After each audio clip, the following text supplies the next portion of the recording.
We're going to look at this question together. On the sheets, you've got phone number you can text in. I want to talk about this topic. Text in questions. We'll try our best to answer the questions. We're going to have questions from the floor as well. Tonight we're looking at this question of how can you believe in God in a world of suffering? This question, as I mentioned this morning, is applicable for absolutely everybody. Because absolutely every person upon this world will suffer, some to a great degree, some to a far lesser degree. But every single person will and does suffer. And there's two main ways for us to answer this question. Two ways for us to hear this question. How can you believe in God in a world of suffering? Here's the first way we can look at this question. You may think of it as being at the proverbial armchair. Imagine you're sitting by the fire, you've got a dram in your hand, and you're talking about suffering as some philosophical topic, something which is over there. You might be asking this question this evening from the armchair, or rather, you might be asking this question this evening from the wheelchair, where suffering is not a philosophical discussion, rather it is something you are very, very aware of in every moment of your life. Now this evening, especially in the time, I'm not going to be able to give you an answer for your specific suffering. However, for this evening, which I hope is part of a longer conversation together, we can see how Christianity helps give meaning to your suffering, where other ways of looking at the world simply fall far short of doing that. And not only does Christianity give meaning to our suffering, but also we see the God who cares about our suffering. As I said earlier, we'll have a time of Q&A afterwards. Love to try and answer some questions from the floor. Feel free to text in your questions also. You might remember the famous interview from 10 years ago. Television personality, atheist, former rector at my old university, Dundee, Stephen Fry. He was interviewed on Irish television. And he was asked, what would he say to God if it turned out God existed after all? You might remember the interview. You can see it on YouTube later on this evening. And Stephen Fry did not hold back. How dare you? How dare you create a world to which there is... How dare you create a world to which there is such misery that is not our fault?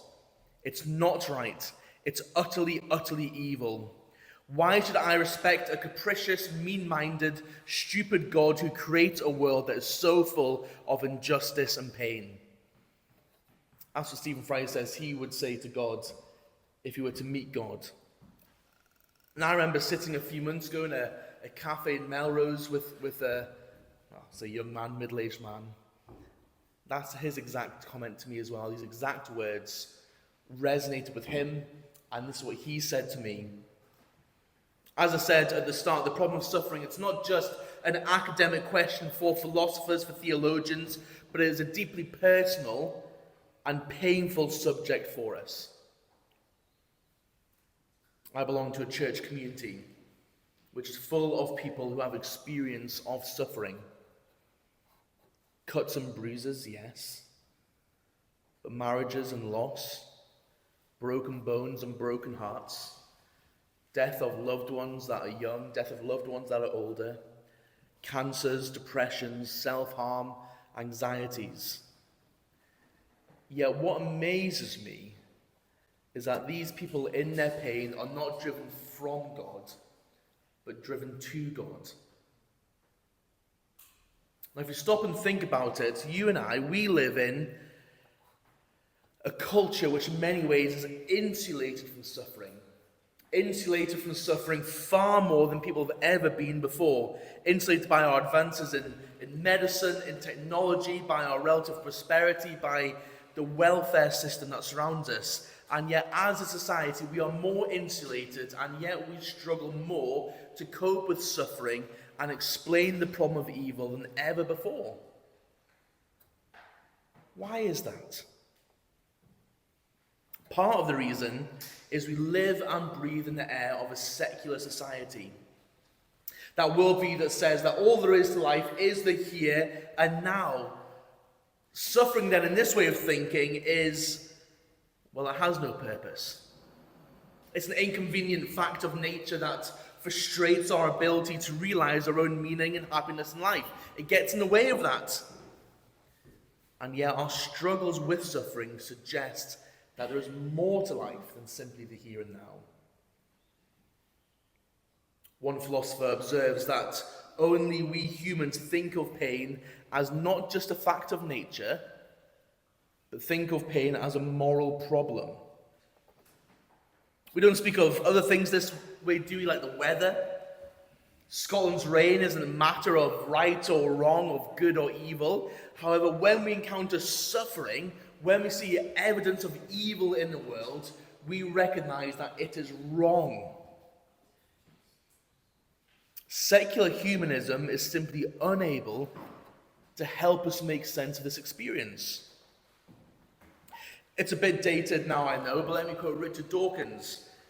He once wrote that in a universe of blind physical forces and genetic replication, some people are going to get hurt, other people are going to get lucky, and you won't find any rhyme or reason to it, nor any justice. The universe that we observe has precisely the properties we should expect if there is, at bottom, no design, no purpose, no evil, no good, nothing but pitiless indifference.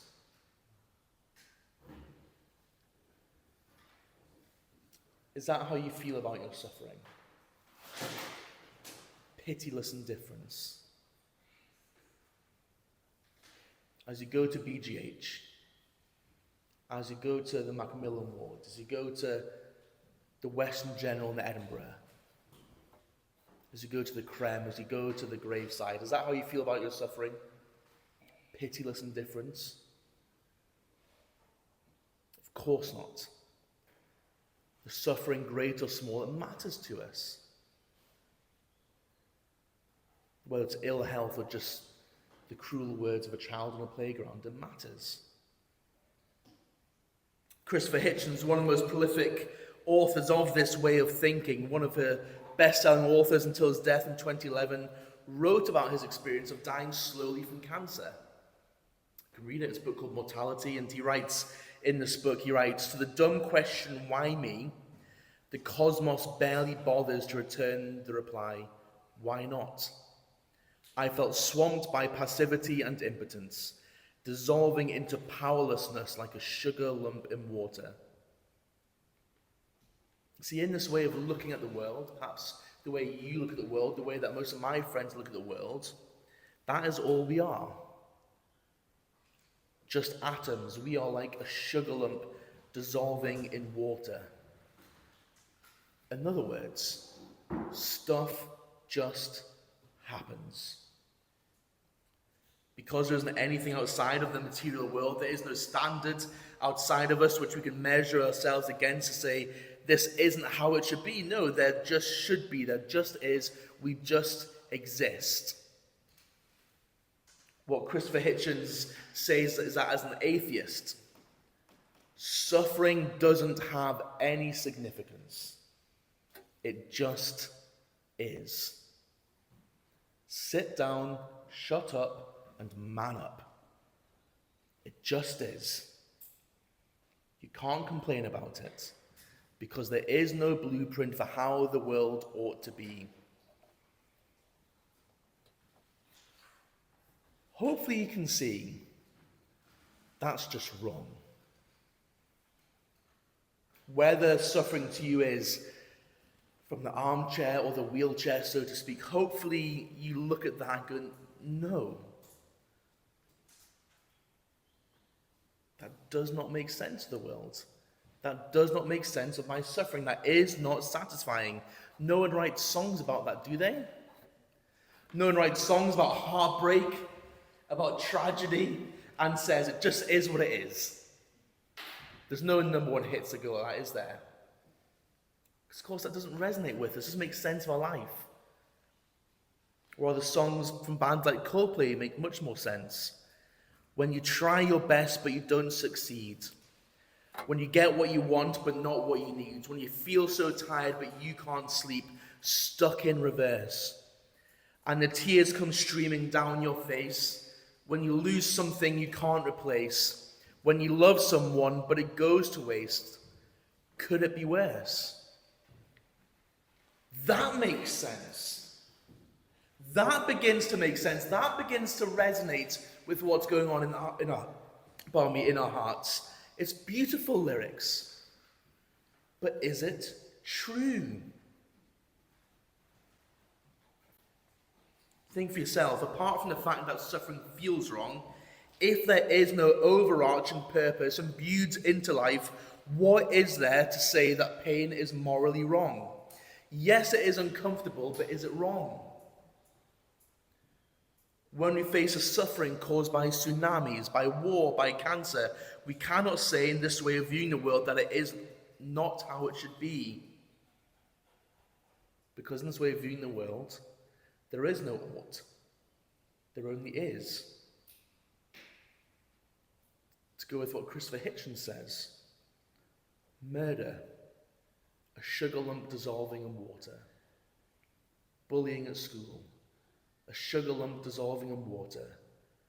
Floods, a sugar lump dissolving in water. Miscarriage, a sugar lump dissolving in water. Again, I'd like you to think at this point, does that fit with your experience of pain? Does it seem to you that suffering is just an acceptable part of your experience of life? Surely the answer is no. In suffering, we feel wronged. We know things shouldn't be this way.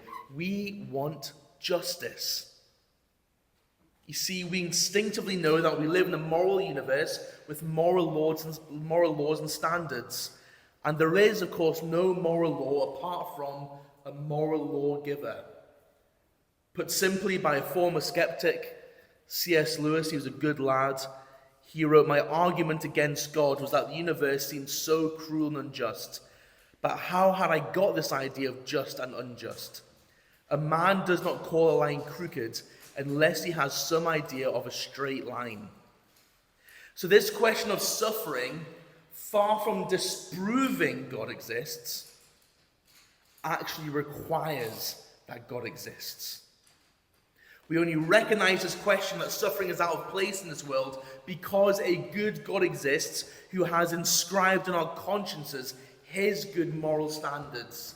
The real question then is not why would you believe in God in the world of suffering, but the real question then is why is the world like this?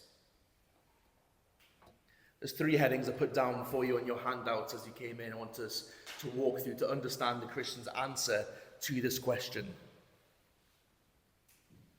If God is truly God, then how come this world has turned out so very bad?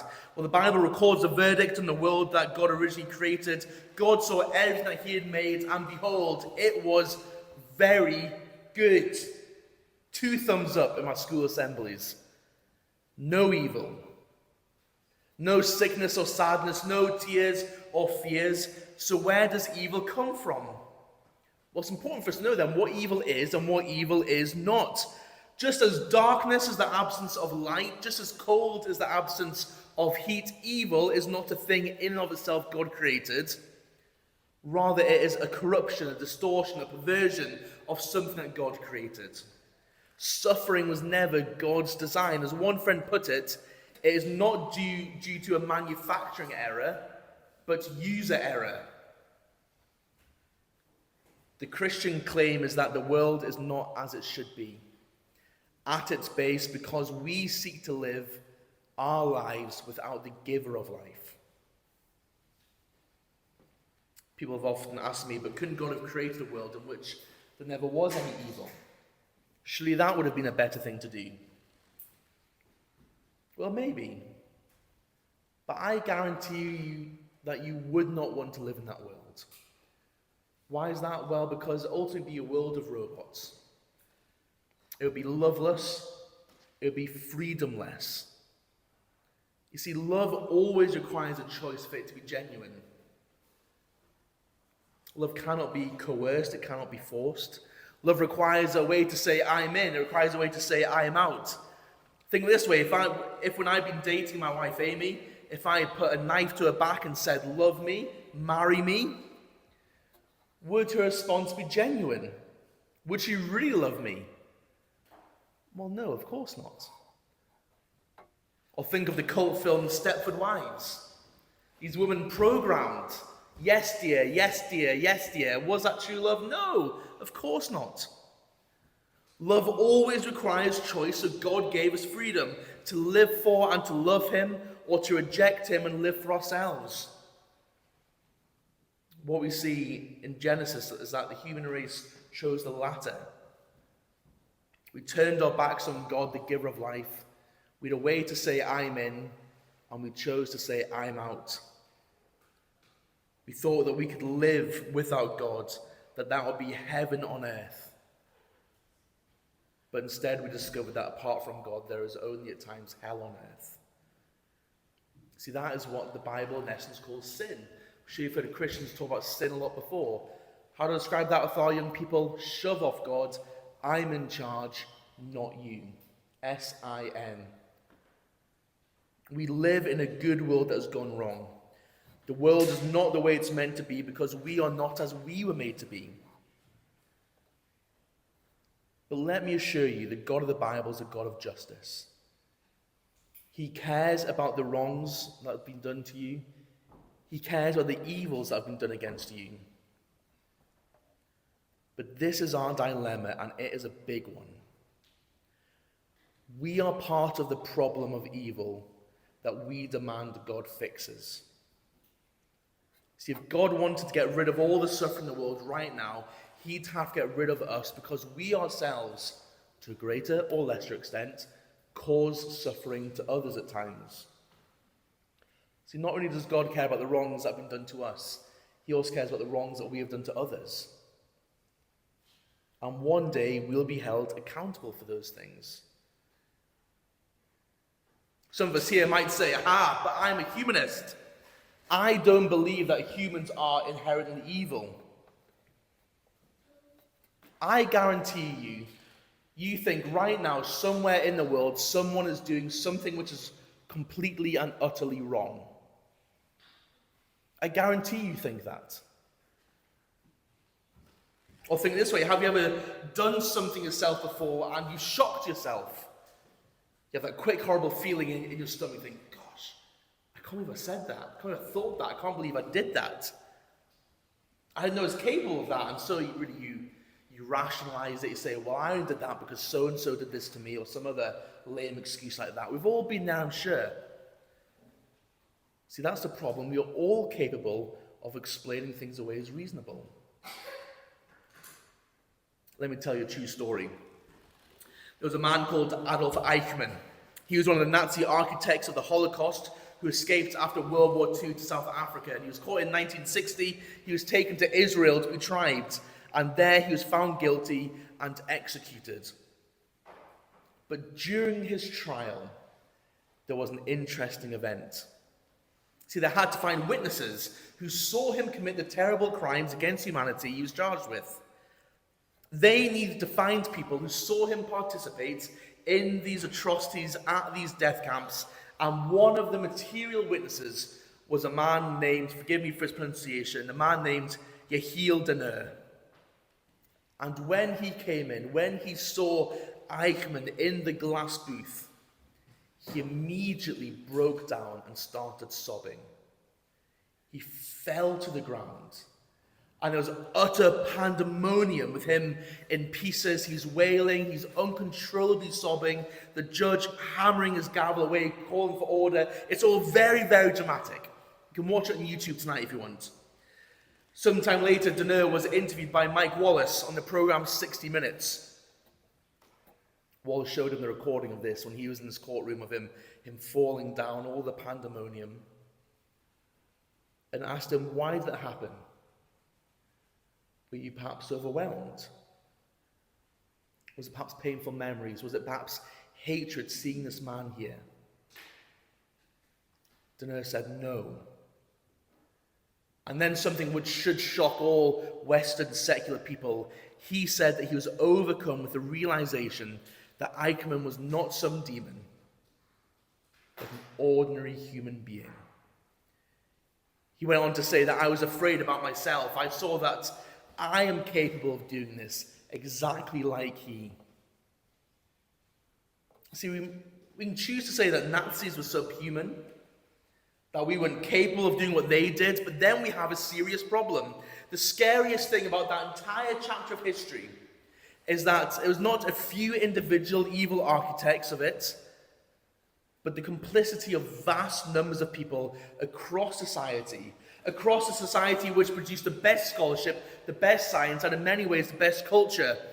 So that makes it utterly impossible to write off the whole era as the work of a couple of isolated monsters. And besides that, to call Nazis subhuman, to call them beasts, to say they are not like us, is in fact the very reasoning that led the Nazis to their unthinkable atrocities. They too thought people were subhuman. They too thought people were beasts. Do we really want to make the same move they did? See, what we see is that evil lurks in the heart of all ordinary human beings. So actually be more honest to say, I'm somehow the same as those who've done terrible things. I'm made of the same human stuff. There must be something deep down within me that's capable of great cruelty, and I don't want to see it. But Jesus sees it. So here's a dilemma. We demand God stops, sorts out evil, injustice, but if God returns to judge and destroy evil,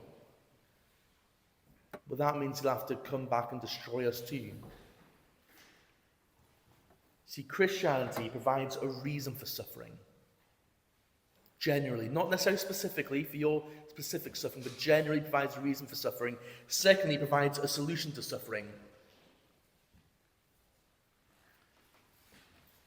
The 18th century philosopher David Hume famously wrote about God, is he willing to prevent evil but not able? Then he is impotent. Is he able but not willing? Then he is malevolent. Is he both able and willing? Whence then is evil? Hume, though, of course, is wrong. God is able and God is willing because God himself has stepped into suffering. The good news of Christianity is that God has not remained distant from our pain. He could have left us to die in the dark. He could have left us all alone. Rather, in an act of incredible love, he has pursued us. He has come into the world to rescue us in his Son, Jesus. Let me demonstrate this with the words of a short playlet called The Long Silence. At the end of time, billions of people were scattered on a great plain before God's throne. Most shrank back from the brilliant light before them, but some groups near the front talked heatedly, not with cringing shame, but with belligerence. Can God judge us? How can he know about suffering? Snapped a pert brunette. She ripped open her sleeve to reveal a tattooed number from a Nazi concentration camp. We endured terror, beatings, torture, death. In another group, a black man lowered his collar. What about this, he demanded, showing an ugly rope burn. Lynched for no crime but being black. In another crowd, a pregnant schoolgirl with sullen eyes. Why should I suffer, she murmured. It wasn't my fault. Far out across the plain, there were hundreds of such groups. Each had a complaint against God for the evil and suffering which he permitted in his world. How lucky God was to live in heaven, where all was sweetness and light, where there was no weeping or fear, no hunger or hatred. What did God know of all that man had been forced to endure in this world? For God leads a pretty sheltered life, they said. So each of these groups sent forth their leader, chosen because he'd suffered most. A Jew, a black man, a person from Hiroshima, a horribly deformed arthritic, a thalidomide child. In the center of the plain, they consulted with each other. At last, they were ready to present their case. It was rather clever. Before God could be qualified to be their judge, he must endure what they had endured. Their decision was that God should be sentenced to live on earth as a man. They said, let him be born a Jew. Let the legitimacy of his birth be doubted. Give him work so difficult that even his family will think him out of his mind when he tries to do it. Let him be betrayed by his closest friends. Let him face false charges, be tried by a prejudiced jury and convicted by a cowardly judge. Let him be tortured. At the last, let him see what it means to be terribly alone. Then let him die. Let him die so that there can be no doubt that he died. Let there be a great host of witnesses to verify it.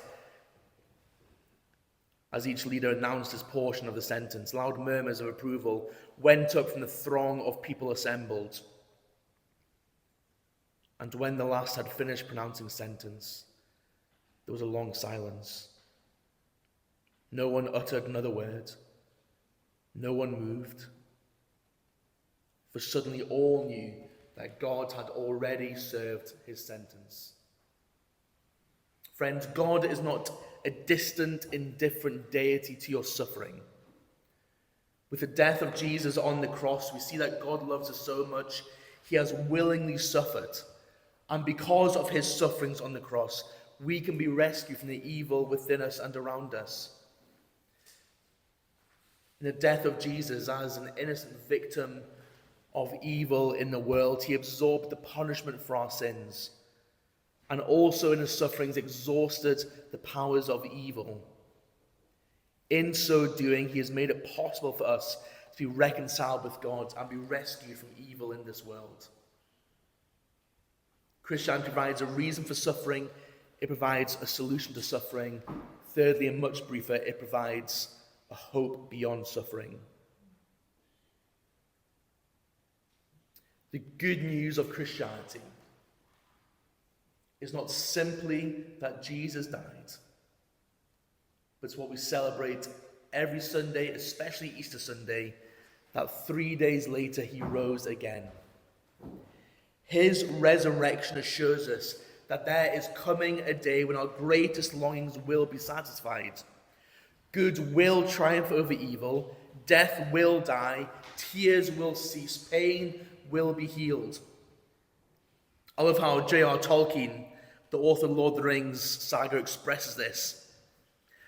After the quest to destroy the ring, defeat the powers of evil has been successful, Samwise Gamgee is reunited with his resurrected friend Gandalf and says, I thought you were dead, but I thought I was dead myself. Is everything sad going to become untrue? Yes. Truly, through the death and resurrection of Jesus, everything sad in this world is going to come untrue. And of that day, God promises, I will wipe every tear from their eyes, and death shall be no more. Neither shall there be mourning, nor crying, nor pain anymore, for the former things have passed away.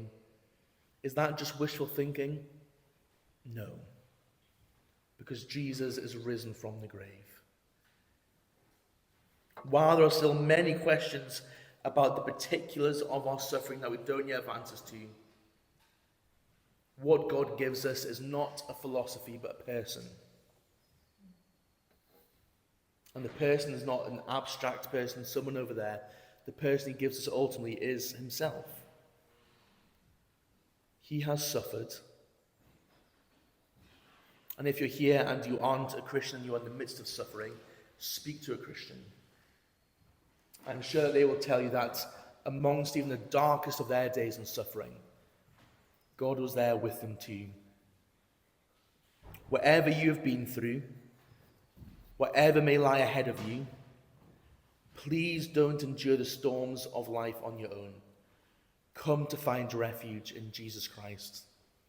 All of you on your tables, you've got a copy of Uncover. It's Uncover Markets. Mark's Gospel in the front. It's a series of Bible studies in the back.